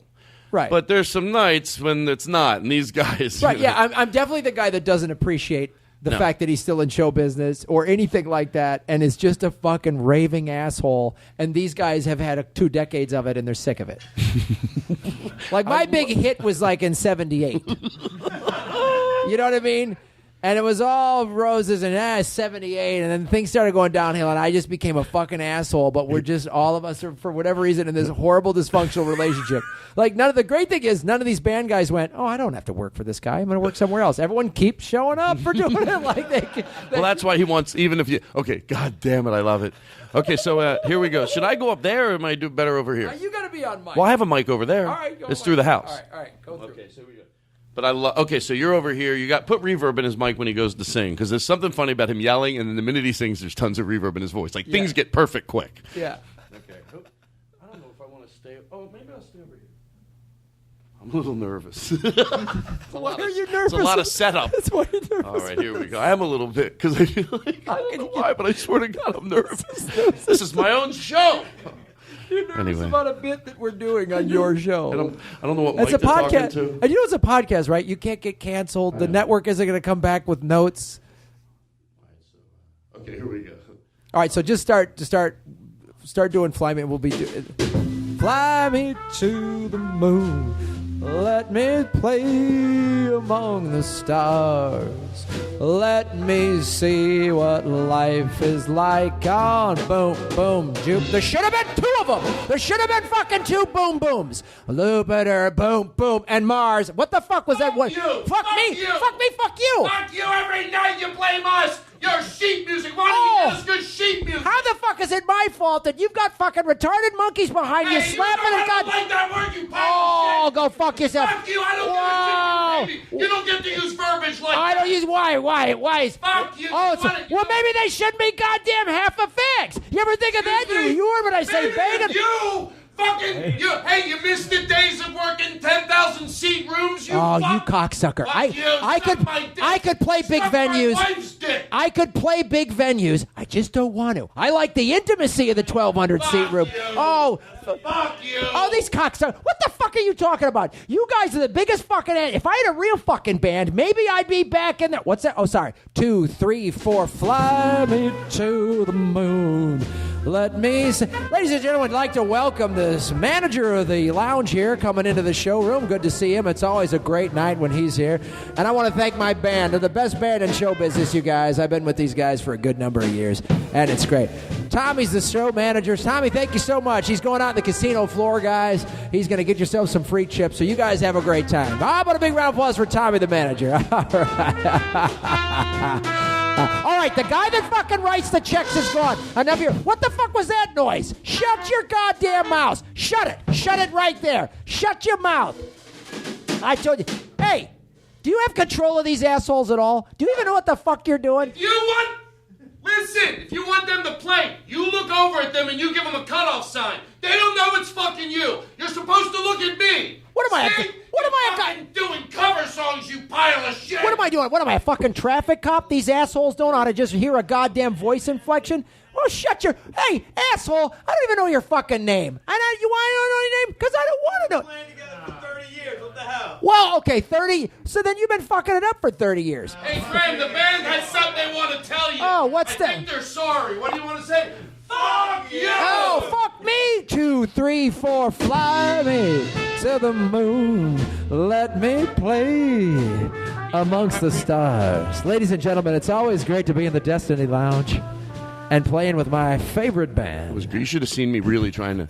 I look like a maniac because I'm trying to tell the drummer Martin to stop, but I want Mike, the trumpet player, to keep going, and I look like a maniac. Well, the riff that I came in is in my head. I was like, why would he suddenly? Oh, and I was like, oh, the casino manager, the entertainment director comes in the show line, so that's when he stops yelling at everybody. Like he's like my character great. is like an ass. He's kind of a bully coward. You know what I mean? Who bullies these guys around, and then when people are watching. By the way, young Jake Adams walked to 7-Eleven, and I don't know why I'm horrified. Like, it's fine, but I think about it like he could have been back already. Am I being silly? No. 2, 3, 4. Fly me to the moon. Let me stay. That is a fun bit to do. I don't know why I was running around over there like a maniac. I could have been sitting here enjoying myself. That's the fucking problem, Graham. Yeah. You're so fucking funny. Here's what we do. If we do this bit, we do it and it escalates. That's how you do it over the course of a show. Yes, you're right. I say little things, and then you guys, okay, you try to adjust, and then you start to see some snickers. And it cuts to him stabbing. We have like a pocket we wear, a pocket blood thing. It ends up where I stab the drummer, and he shuts up. I go, shut up, and I stick a knife in his head. Yeah, that's it. But it starts, and then you start to hear, okay, buddy, we got, and then it just escalates. Oh my God, I'm not even joking. Like, you know how sometimes you go, am I just being high talking? No, this is a fun. If it ends with the drummer where he won't shut up and he's right in my face being disrespectful and I stab him, maybe it's in the shirt, however you can buy like a pack, like a fake, like magicians use. You stab him, and then not only do we keep going, but they drag him away. And I go, isn't that a lot better, ladies and gentlemen, really? And the crowd's like, play along. They're like, oh my God. He goes, and then another drummer comes, sits down, and they play. There's nothing. You know what you do, honestly? What do you in all do? Seriousness? What do you do? You always got great ideas. Can I have that piece of paper? Oh, Jesus. What are you, a hippie freak? What do you just throw your garbage everywhere like a goddamn animal? Yeah. Here's what you do. I'm going to leave this trail mix here, Todd. You're going to just have to let that live there. I'll overly clean my area to make up for it. You know what? I want the band to all use hand sanitizer. I got to get the room. I got everything around you. You're right. I do have to let you eat that. I'm all right with it. It's okay. I wish it was the bag was opened a little more even. It looks like it's going to spill out. Like you didn't really open it. It's like ripped. It's like how I open things. It's all right. You should see the way I open things. People would think a gorilla got in the house. I will go in the center of a goddamn top part. People know what I mean. You make for this show. I'm telling you, this is a real show. I get it. Like, and you get a really good. You get an actual good band. No, I'm just joking. No, you guys are awesome. I love it. So, fly me to the moon. What a delightful place. I like the way stopping them. It's fun. You want to stop them? Stop them. Ready? You know, play a little more. Let Graham eat more. Give him 30 seconds to eat some trail mix. Ladies and gentlemen, you're hearing music while Graham eats some trail mix and takes a drink of his healthy juice. It's naked juice. It's got good stuff in it. I could. Fly me to the moon. All right. What's oh my God. Thank you for picking me up the food. What? I was thinking that. I just heard crumbling of a microphone. It got me all nervous. I know. I'm like Judge Judy. Here's what you do. Nobody's more angry than Judge Judy. Because the people are coming for two. In a good way. Here's how you sell this show. The fans are getting two things. They're getting actual, and we get some actual singers. You know what I mean? To play with this awesome band. Right. Can I tell you something real quick though? To interject real quick. But I like your way better. In the beginning, I fantasized it really getting to do this in my career. Like if I got to the point where I could travel with a three-piece band, I do stand-up comedy basically. But then, towards the end of the show, I would yell at them. They'd mess up, and it would end with this song, and it would be so overly, dramatic. Sure. As a comedian, I got to do what you're talking about. But I love the idea of taking it to the next level and thinking about it. Versus, probably will never happen, because that's what Jerry Seinfeld says. Whenever you talk about stuff, you'll never do it. I don't know if that's true. I don't know what Alexander Graham Bell would say to him about that. Obviously, that just you, or being a comic going on the road with the band, I would love to do that. You would love to do that. But this it's this great. sketch, you build a whole show, so people are coming, and they get to actually see singing and good music, right. And intermixed with this there's like two storylines. You know what I mean? There's like you get it, that the band has to be, as these guys are too, the band has to be good. So you're like, I would love the way I explained how I would want a show to be is what I would want people to say about it. So I picture if people left and they said what I wanted them to say, I'd be like, actually, the band's really fucking good. Exactly. That's what you want them to say. You want to go, the band and that one singer came out, and then these guys are yelling at each other. It's hilarious. Yeah. You know, and then it would be like who's that? Like, it would be like explaining. I remember the first. It's a completely different show, but you'll know what I mean. How I think it could have this audience if you toured with a show like that. By the way, which sucks is if you make it a singers, I can't do it because you have to have someone that can sing. They don't have to be great, but they have to be better than me. But we'll get somebody. You know, I know some people that are available. I think Scott Ackerman will do it. No. So no, that's the worst thing you can say as a comedian. It means like it's like a non-funny person way. You make a joke and then you go, no, like I'm just kidding. I'm just kidding. Yeah, that's what regular people do. Thank you. I didn't want to say it. Not regular meaning regular. I mean regular meaning regular. Not regular. All right. So listen. So the whole thing with and then all of a sudden 2, 3, 4, and that would only get tighter and tighter. Well, that's the thing. Like a red spotlight would have to hit you when that happened. All of a sudden, echo, red spotlight, and that band's there. With a light, yeah, exactly. And it immediately becomes this glamorous Vegas. A chandelier lowers. Yeah, immediately. And then as soon as the yelling starts, it goes back up, lights come by. Like, it just keeps, you know what I mean? You know why? You make the chandelier go up. That's it. We can pack up. Fucking raise the chandelier because like in a production it goes up. Right. So and then your chandelier goes up. The lights go on. Turn the house lights on. I don't give a fuck. You start arguing. House lights are on. Fucking clear out, folks. And then all of a sudden, you could build. I mean, there's so many great things you could do. You could then have crew people come out and start breaking shit down. I just thought of it. You have somebody from the audience yelling, "This is bullshit!" Like a good actor. Like here's how it would sound. This is bullshit. This is fucking bullshit. I tell them, we all paid to see you and we like you and you're fucking arguing. No, this is not worth $80. This is fucking ridiculous. And you hear the crowd going silent. And then guess what happens? You shoot me. Yeah. You pull out a gun, you shoot me, and I fall over in the audience. Shut the fuck. And you, not only do you shoot me, but you go, fucking piece of shit. Don't fucking tell me you're not getting your $85 worth. Fuck you. Anybody else in here? Anybody? Yeah. And you hear, guy raises his hand, I shoot him in his hand. That could be hard, the second part. The first part, I don't know why that's the only part I'm worried about. No, because I want to be real about this in the shoot. But the first guy you could shoot, that would be, you'd have a sound effect go off, he'd fall over. Maybe we got something on our hands. This sounds like a Tina and Tona's wedding we got on our hands. Yeah, it is. That's what it is. It's like that. Fuck it then. And fuck them, that whole fucking franchise. It's so annoying. Why'd you turn on them? I don't know. I got nervous. All right. Did you ever hear this before? What? Growing up, did you ever hear this song? Todd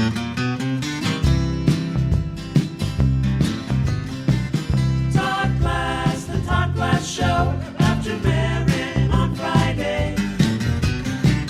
Todd Glass, I'm tuning in. He's got a pilot and a book on the way. Oh, well, I told my mama on the day I was born I want to listen to podcasts. All right, enough. That is great. No big deal. A pilot and a book. What do you think a jingle like that cost me? $48,000. That's fucking close. It's $47,000. No way. Yeah, I mean, I'm doing good.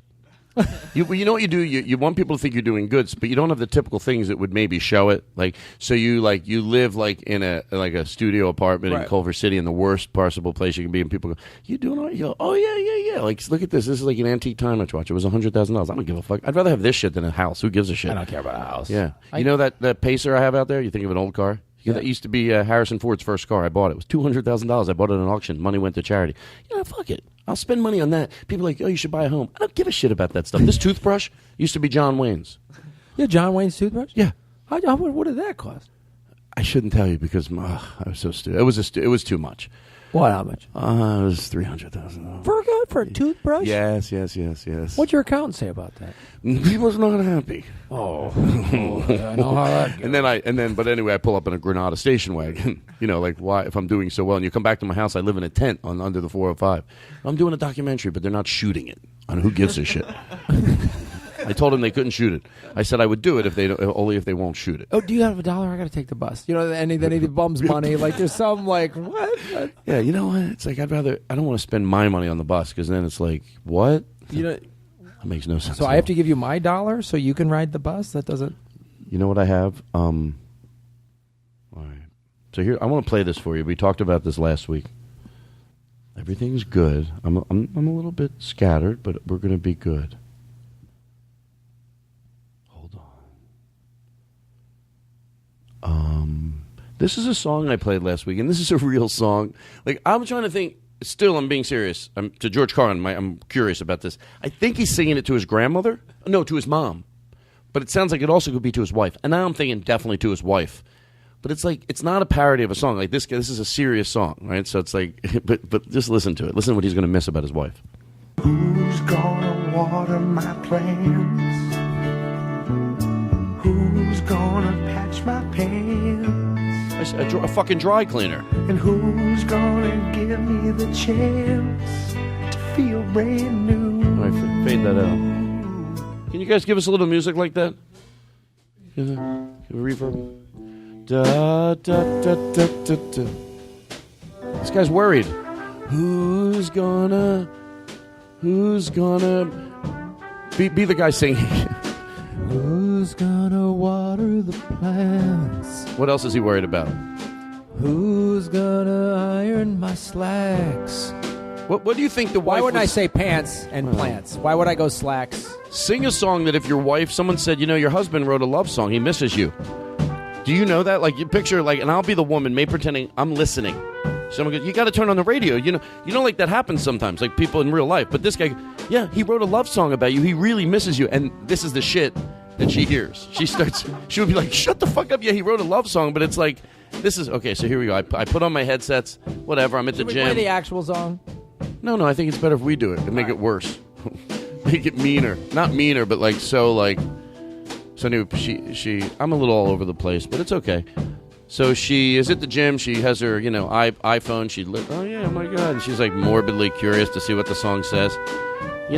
She's even thinking about maybe going back with him because it melts her a little bit. She always loved him, but they just had a tumultuous relationship. I love when the bit starts picking up steam. At least in my mind, it does right about now. So they had a tumultuous relationship, but she really does. She had no idea. She didn't even believe it was true. He wrote a song. How do you know it's about me? It's about you. Trust me. So she's like, I'm going to listen to it. Hey, can we stop playing already? Reverb. Oh, she puts her headphones on. I really miss my wife. She cut my heart like a knife. But then really didn't clean it. I was always doing the dishes. It was kind of annoying. She would tell me about work. Get on to say good day, bad day. Didn't really need the 45-minute thing. My boss, blah, blah, blah, blah, blah. She's getting madder. Keep going. Like, it's not an apology. He's just complaining about it. But he does say he misses her so much. He'll go back to that, like, my heart. Oh, I miss the way she said my name. I miss the way she would never accept blame. Just admit you're wrong, you made this worse. I don't give a shit about all that nonsense in your purse, you're disorganized. The bigger the purse, the crazier the lady. Get your shit together, it's not all my fault. The way you cracked gum made me crazy. How about mints instead? Gum's kind of annoying. I told you my dentist said I miss you.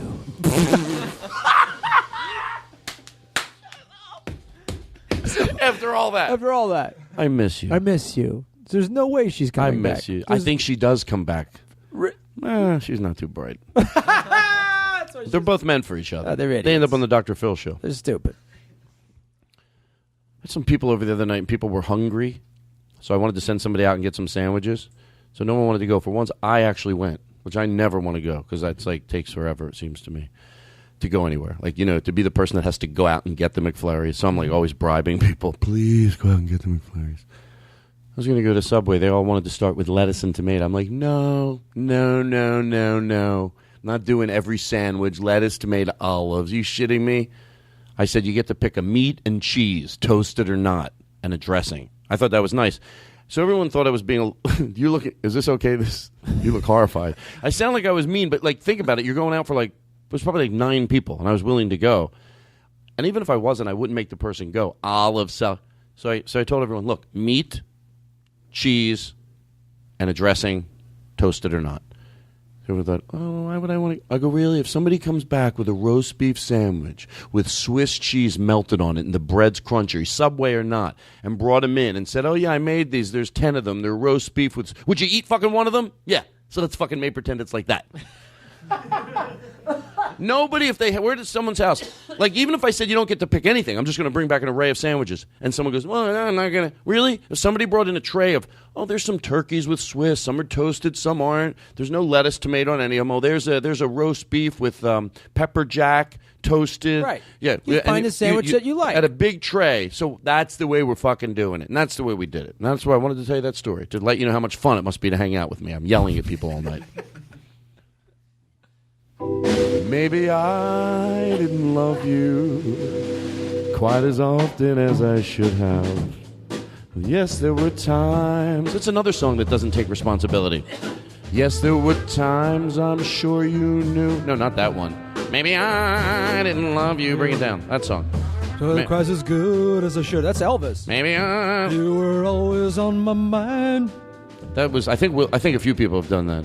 Yeah, you were always on my mind. Great. I was out fucking around with everyone else, but I was thinking about you. Yeah. Oh, great. It's another one of those songs. That's Elvis going, while I was neck deep in groupies, I was really thinking about you, Priscilla. Home at age 17, hopped up on Percocets. Thank you. That sounds like a nice song, but in fact, I don't want to overly think it. Like, I don't. If I'm wrong, but to me, it's like it sounds beautiful, but it's someone taking no responsibility in a song. You're right. It even can make you think, oh, but then when you break it down, like, there's no responsibility. There's no ownership of wrong. I was fucking other women, but I was thinking of you the whole time. You were always on my mind. You were always on my mind. Great. Thanks. Great. Did you go to AA yet? No, but I thought about it. I went to one meeting, and I thought about going to more. Okay, so yeah. So you're all talk, no action. You're that fuckhead. Yeah. I picture the person like, did you hear my song? You know? And then the person has to, yeah, I heard it. Just like you, I'm glad you were thinking about me. I thought you were going to, there wasn't a part of the song where you talked about being clean for 3 years. Yeah, you didn't talk about how you were going to change your life and clean everything up and be a better person to me. You just said you thought about me.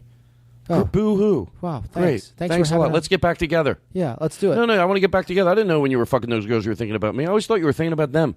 Oh, now I know that you were fucking thinking about me while you were getting hard because of me. That's what the girl says. She just believes it. I can't believe it. I thought you were getting hard because of them. You were fucking them thinking about me. Oh, so you just couldn't have sex with me, so you were getting boners for other women. You know what? Now that I think about it, we should get back together. This is the girl's point of view now. I'm so glad that you cheated on me.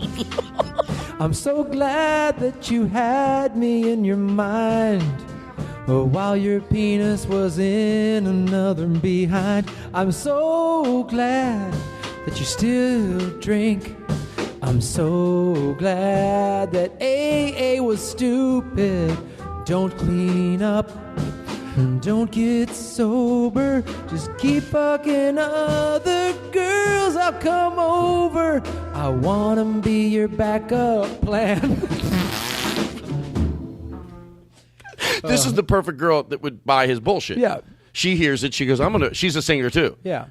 She starts singing, you know, yeah, you know what? As long as it's okay. Maybe you didn't do anything about it, but at least I'm just happy you were thinking of me. Oh, God. And that, that's a girl that would get mad if you admitted to thinking about somebody else while you're having sex with her. No. I was always thinking about you. Always. Yeah, break that down to a conversation that would happen in a room. Yeah. I made a lot of mistakes. We always make it a traditional family with a man and a woman, but this could work in any scenario you want. Today we're going to do man woman. It's what I'm used to doing. Yeah, I just don't. I'll be the woman, I guess. Oh, Jesus Christ.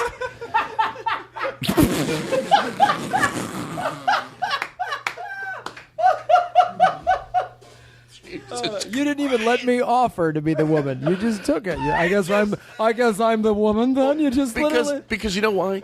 Because in this one, it's the woman to me that is the fun one to play here because it's the delusion of thank you. I thought so. It's like so in the song he's saying, "You were always on my mind." Right. Okay. Beautiful. Gorgeous. Break it down to real life. So I just don't want to get back together. Well, you were always on my mind the entire time. Like every time I was. Why didn't you ever tell me that? I didn't know how to. I felt bad. You know. I was with other women, but I thought about you. I'm already afraid we're going to get an email. Oh, you're making the woman the victim. Look, in the next skit we're going to do, the guy's like a buffoon. He's like this. No. Here's the thing. No.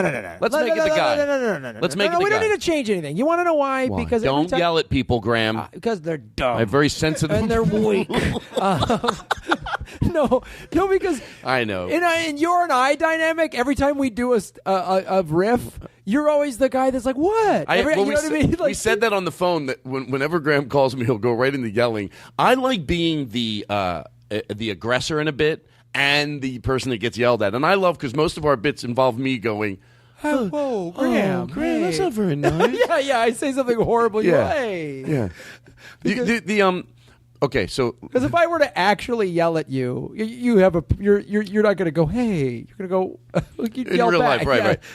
Now I want to go down. I want to finish this bit. So he's like, okay, that bit's over. You know, play that. Maybe we should move on and let's do it because I want you to tell the story. You have that? Maybe we should stop. Maybe we should stop. Maybe we should stop. Maybe we should stop. All right. Fade it out. You guys are great. You really earn your money. You guys are awesome. Bing, bang, boom. I can get a guy in here with a lobotomy, which means brain removed. I can get a guy with a lobotomy to bang on a tin can. How about that Subway story? That was great. I think I should tell that again. Oh, yeah.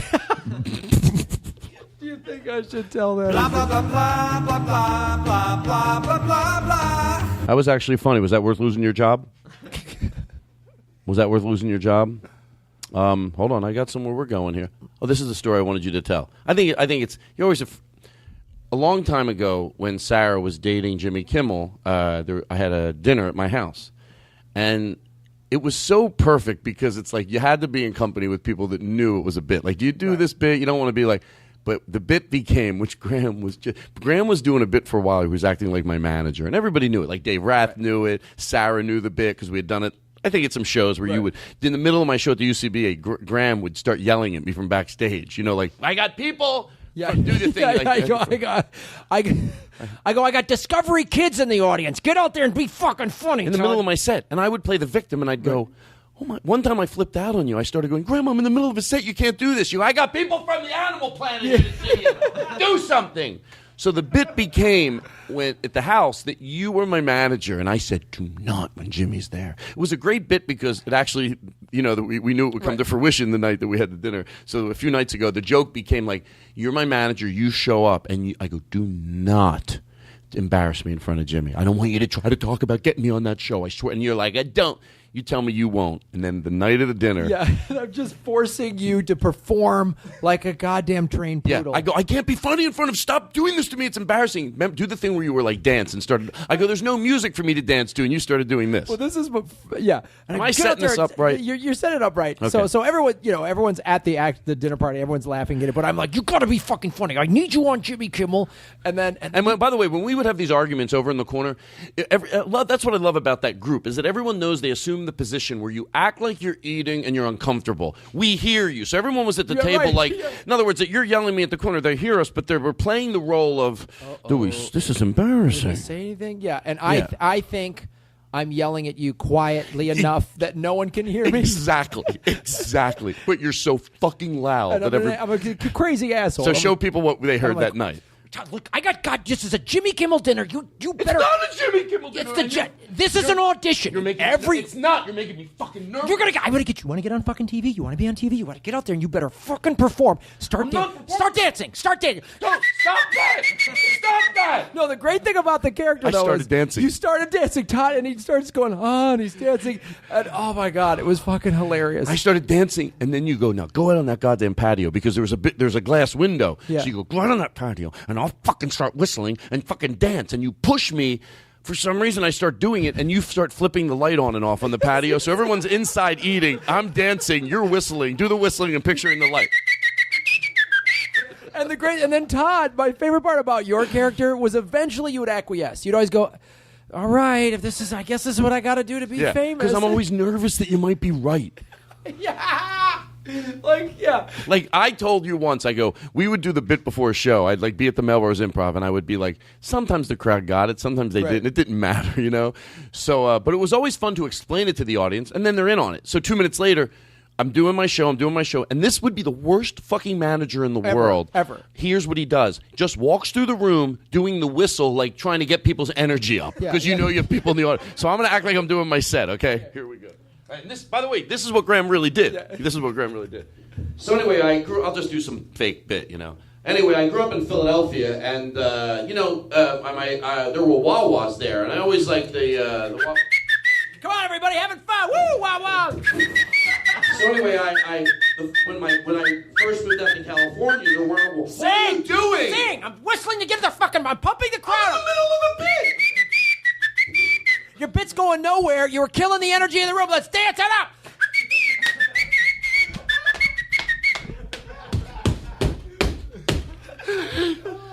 You know what's great? The physics, and this is the one. This is the one down. The one a drawback of a podcast is they can't physically see you change from screaming at me like you're the worst to then that like defeated like all right, and then you kind of dance half-heartedly just because. Oh, that's always start right. I dance half-heartedly. Oh God, you'd be like all right, and when I was flashing the lights, oh, that's the best part.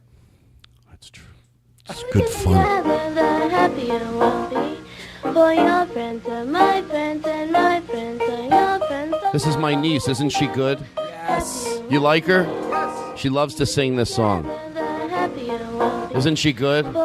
No, do you really like her? Yeah. You say no. Honestly, no bullshit. I won't tell her. No, I think she's great. I have 6 nieces and nephews. Please, just really tell me if you like it. I want you to be honest. Don't think about if it's a niece or anybody. Just think about it purely if you had to hire someone to sing a song. You can go, oh, she's adorable and I'm sure you love her, but she can't sing. I'll be okay with that.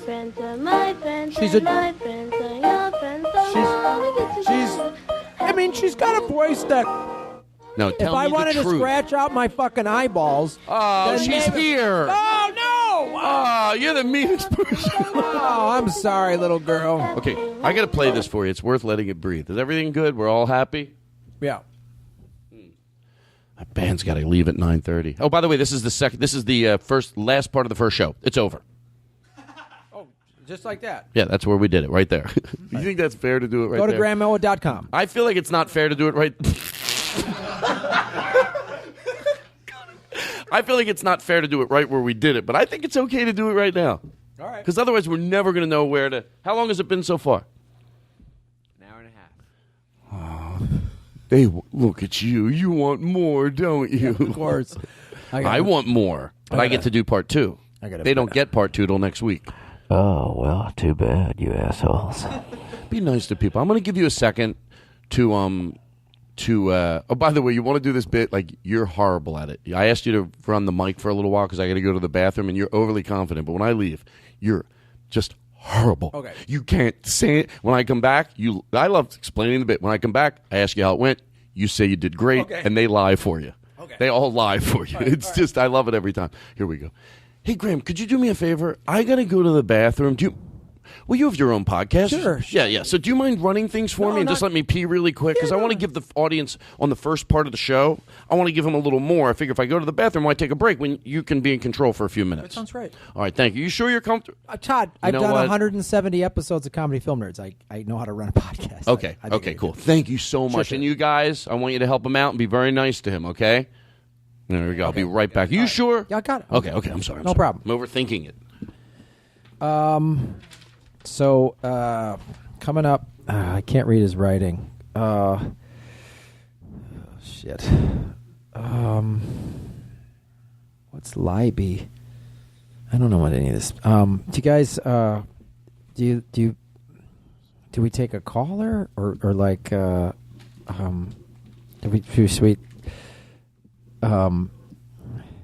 It's I don't know. We don't usually have a band when we do comedy filmers. It's usually just Chris and I and a guest. So it's kind of like I don't know when there's like and now the band guys are talking. I don't know what the fuck, and it's like I don't know what to like. Sometimes I don't know what to do. How was it, Graham? Oh, it's great, man. How do you do? Seriously, rocking and rolling. What were you talking about? We got on. I love that I went in the other room. We got on a riff. It was great. I'm sorry. It's hard for me to not stop. At least I don't fake. You know what I don't do during bits? Fake laugh to save the bit. I just go, I want to laugh. We're stopping the fucking bit. Instead of like going, stop the bit, laugh, and then fucking go, start it up again. And that's where we're at right now. You not only were you horrible, by the way, obviously, you have the nerve to fucking say you got off on some riff. Yeah. Like you didn't. What riff did you? What was the riff? If I asked you, what'd you riff about? Hey guys, did he do good? It was amazing. Yeah, Todd, don't take this personally. I really like your part of the show, but I want to tell you that his part when you just left him alone was by far way better. Oh. Yeah, we just got into a rhythm. By the way, why are they lying for you for this bit? Because did you give him money or something? No, I don't think I gave him money. I think they feel it's like out of sheer pity because they just saw. So he was real good. I can't wait to listen to it next week. Oh, did we have a tech thing? Oh, did we have a technical thing? Oh, fucking. We got on a riff. Give me my notes back. Give me my notes. All right, listen. Let me dilly dally around on this board here and find some fun stuff for us to talk about. I got the Subway thing. That was just fun stuff. Oh, that was good business. That Subway thing. Hey, you know what? You want to talk about? Let's end the show talking about Trayvon Martin. I'm sort of half serious. By the way, I want to know seriously. Do you think it was? I have an interesting take on it, but before we get into it, do you think he should have been? Because I didn't. Let me just say this real quick.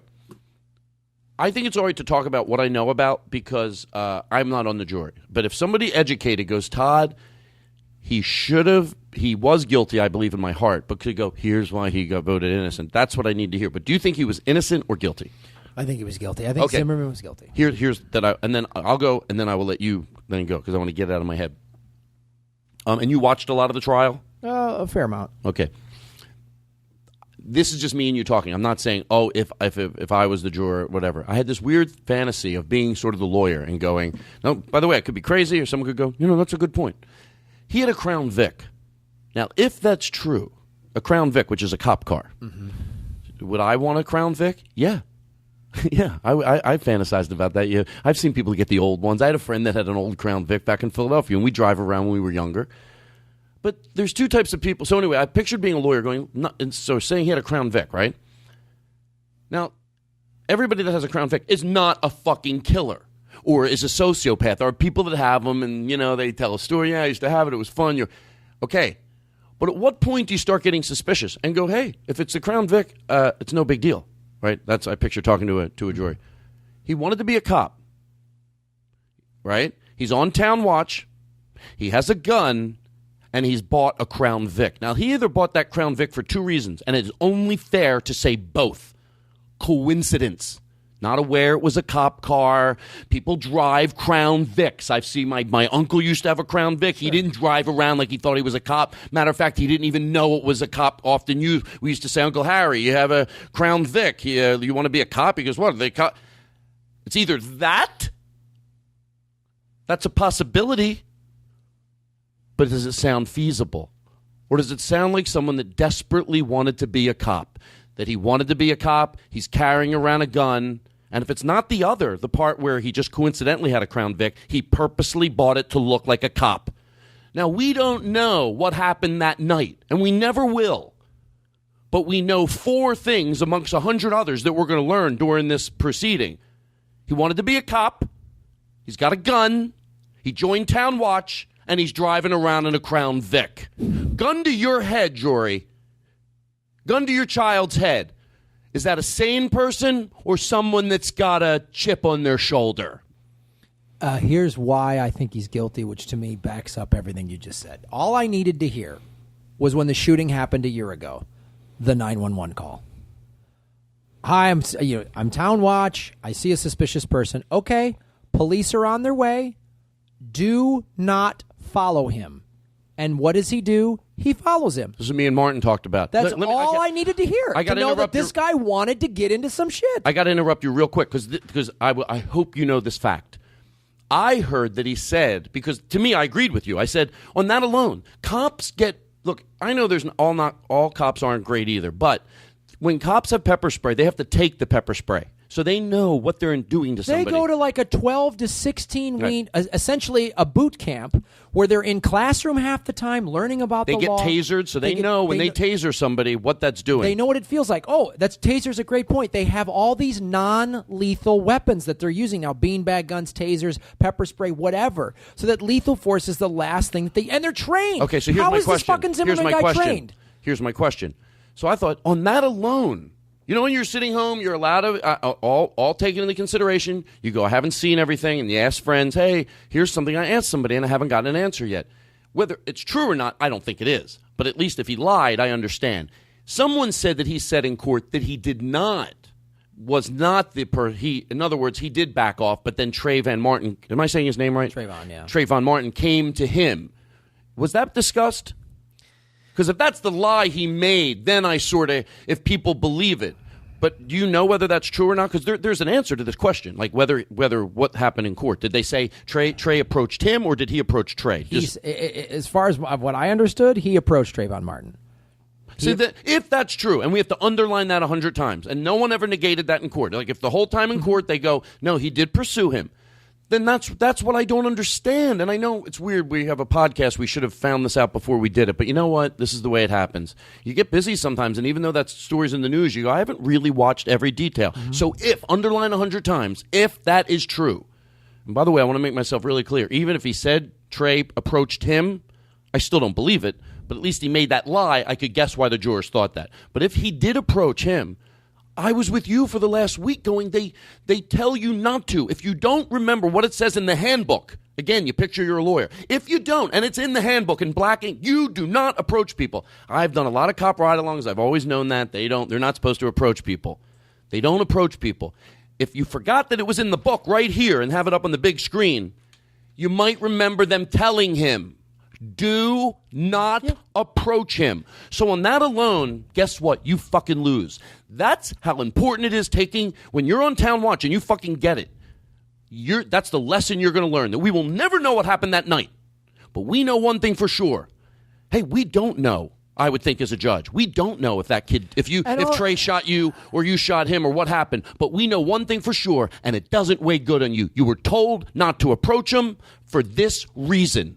And gun owners, my question is, why do you have? So you're scared? Do you want to use this gun? Are you hoping someday to use it? Again, you got to really go out of your way to go there, obviously. And I err on all the side of basically having gun control. But obviously, I know there's sane people that own guns and aren't running around. That's what I mean. At what point do you go coincidence? Like, it sounds sarcastic to go Town Vic car. Not everybody that drives the town. What point do you go, not on any individual one, it's the four together. Just because he wanted to be a cop doesn't mean that he went out there and did anything wrong. Just because he wanted to be on Town Watch, there's probably some sane people on Town Watch. Sure. But where do you fucking, But again, he wanted to play cowboy. You want to be a Crown Vic, that doesn't show, that's like.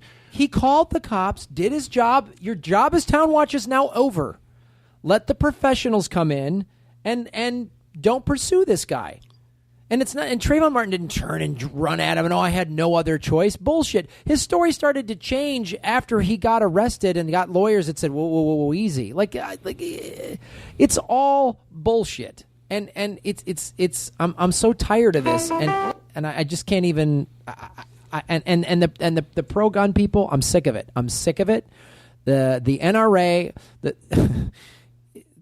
Is here? Let me ask this. What's the difference between? Can you play? I don't mean to make a joke about this. Can you play "God Bless America" behind him when he's talking? Seriously, I think it'll sound better. Don't. But you don't. What's the difference between the Boston Marathon terrorist attack? Right. Oh wait, maybe you shouldn't. Yeah, no, don't play this. So What's the difference between what happened at the Boston Marathon? Remember, this is the ending of the show. And all of these school shootings, or this Trayvon, like this. Let's use the school shootings, like the one that happened at Santa Monica College, 10 blocks from where I live. What's the difference? I'll tell you one main difference. They're similar in that they're both acts of terrorism. They both terrorize people and get people scared. The difference is the NRA is not lobbying to make it. Lobbying against laws that would make it difficult for terrorists to get weapons. But the NRA is lobbying against laws that would make it harder for people to get weapons. Only bad people. Like, I've heard all the NRA talking points. Anyone who's going to email me who you're pro-gun, I've heard all of your arguments. None of them hold up in logic, which means I will not change my mind. So just save yourself that, okay? You will not change my mind because I'm fucking sick of hearing your bullshit. None of them hold up, and this is what drives me absolutely crazy. The NRA basically supports domestic terrorism and domestic war profiteering. If you're, I don't follow. We get into these areas on the show where I don't follow it, but I smell you're probably dead right as far as you're not. I don't think you're pig-headed. There's a difference between being pig-headed and that once in a while, as a civilized society, we have to not agree to disagree. In other words, we would not have a math system if everyone went, well, you think 2 + 2 is 4, I think 2 + 2 is 5, and everybody... No, at one point you have to go, if somebody says 2 + 2 is 5, you don't agree to disagree. That's part of evolving, and on some things we come together and we agree that there's a right and a wrong. And then there's a shit ton of stuff that you get to have your own opinion. But we're civilized because once in a while we go, no, the world is not... not flat. Yeah, there's people who believe is that pig-headed. Is that pig-headed to think the world is not flat? No. At one point we go, no, there are some things, and I think I'm smelling that you're right. Whenever I hear people go back to back, I have to step back and go. It sounds like your position here is the right one, and the other people, it's like, no, you don't have to meet in the middle. Somebody can be right. I'm not meeting in the middle on this one. Right. And by the way, I know there's people right now that are probably frustrated at that. But by the way. I don't. We're all going to die someday. One high person talking to a not high person about politics and gun control. That's my fear. That I don't want to get too deep into this because there's nothing worse than hearing a high person talk about losing. It's bad enough doing bits. And I know probably if there's a pro-gun person listening to this, I'm probably going to get a death threat because that's how crazy many of them are. Not all, but I will get a death threat. Just so I can clarify, if I was a right winger, you're not opposed to guns completely. No, right? But I first of all, there's so many things wrong with it. The Constitution was written when we had muskets. You know what I mean? And the whole thing. My mom's got a nice musket, if you know what I mean. Oh, she collects Civil War weapons? No, I just mean she's got first of all, it's gross now that I have to keep repeating it. It's just a side thing. My mom's got a nice muffin. Oh, she cooks. Mom's like a baker. A muffet. A muffet. What was it? A musket. Musket. I forgot the word. Who would think we could take that crazy gun talk and turn it into a fun bit? Don't be sorry. No, I get very diatribe on this. We call them Gramgents on Comedy Film Nerds. That's why I wrote this song. 2, 3, 4, hit it. I got gram, did you? I got a gram. Maybe I should be more with hits. What do you call them? Gramgents. I've got something for you. It's called a gram. What? Like a tangent with Gramgent. It's a Gramgent. It's called a Gramgent. It doesn't seem loud as it usually is. What's wrong? Let's turn him up. You got to give it a one hit. You ready? Da da doo doo. Luck be ba ba boo boo boo. That's better. Thank you. That's all I asked for is a little reverb. All right, listen. We got to take a break. That's what I learned. That's what happens. You're getting all silly, and then you go down a path, and you're getting. But you know what? Let me tell you something. That conversation, I'm going to break it down. That'll make me feel comfortable to go to break, part 2, and then we're going to finish. You good? Yeah. Is that if somebody agrees with you, which a lot of people do, obviously, it's cathartic to hear it. Maybe put in a different way or hear. Look, some weeks I think we take things, and people feel already they agree. You're preaching to the choir. Some weeks I don't feel I do it justice. It's like you start talking about something, everyone's talked about it. Sometimes you hit it from a different angle or clarity, and you make a point in a certain way that's fucking cathartic. So it either has someone feeling great right now, that's okay, And then the people that don't agree, they're like, no, I was there with Graham. I could. But you're not. You're not. And if you have a gun that's why I want to and invite you kill someone, are you going to be okay with that? Listen, yes, I am. If they're trying to steal my stuff, take my stuff. I know 6 people that were mugged at gunpoint. You know what they did? They handed over their wallets and it was over. Right. Oh, yeah, most of the time. If they would have had a gun. If I had a gun, I would first of all, what if you had a gun, like I think Rory said this, or James Adomian, if someone does break into your house, usually, you by the time you get your gun, they're standing over you. Right. If they're breaking in. Well, these people that have guns, Well, you could hear somebody outside. It's a false sense of security. Let's end nice. All right. Let's end nice, and try to look at it from their perspective. No, I'm kidding. I'm done. They hear something. They've ruined this country. The far right is ruining this country. I don't care what your opinion is anymore. Go fuck yourself. I've listened to it. It's wrong. You're crazy, evil, and now you have bloodlust. Are you? What you're talking about? You're probably right on. No, I'm going to stop saying you're probably right, because you're definitely right. You're definitely right. You're listening. No, guys, don't show disrespect. All right, hold on. Fade it out. So we're going to end. So I was going to say that's where we're at. Oh, part 2 is going to be fun. It's going to be good business. This is part 1 of the Todd Glass Show. Oy. We're fine. The second part's a little shorter this week, but we wanted to do 2 parts. I'm going to Montreal for the comedy festival. Oh, yeah? Part 2, yes. I get invited every 7 years. No, I have actually loved that. Love going to, hanging out with comedians. It's comedy festivals are a blast. Doesn't it's get like any the better LA than that. Podcast Festival that you will be performing in October 4th through the 6th. Go to lapodfest.com. And I'm telling you what I'm doing this year. It is an infomercial for the podcast festival, because it should be. I am sleeping over. Nice. First of all, I did ask you if we could do mine at night this year. Maybe we will, maybe we won't. But no matter what, I'm sleeping over, because when you're hanging out with everyone at the end of the night, you don't have to drive home. You're in a different mood. Yeah, it's just fun. Get a room. I'm going to get everybody on the show their own room. You find out we're all sharing a room. Todd's got 7 rollaways. Ooh. Guys are sleeping standing up like vampires. Not only did I not buy everybody a room, people thought, no, they're standing sleeping up, because Todd doesn't want There's them to 2 make a guys mess. sleeping standing up in a closet. They're wearing one robe. That's what they're sleeping in, one robe. Todd said you'll stay warm. Yeah. I don't like the way that sounds. Ladies and gentlemen, you're listening to the Todd Glass Show. Ladies and gentlemen, we live in the United States of America.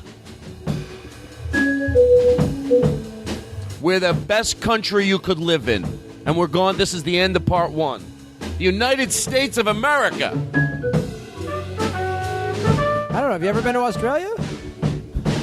I heard it's pretty nice. You know what? Stop the nice. music. Australia's nice too. Stop the music pretty abruptly. nice. That's the end of part 1. Part 2 will be right back.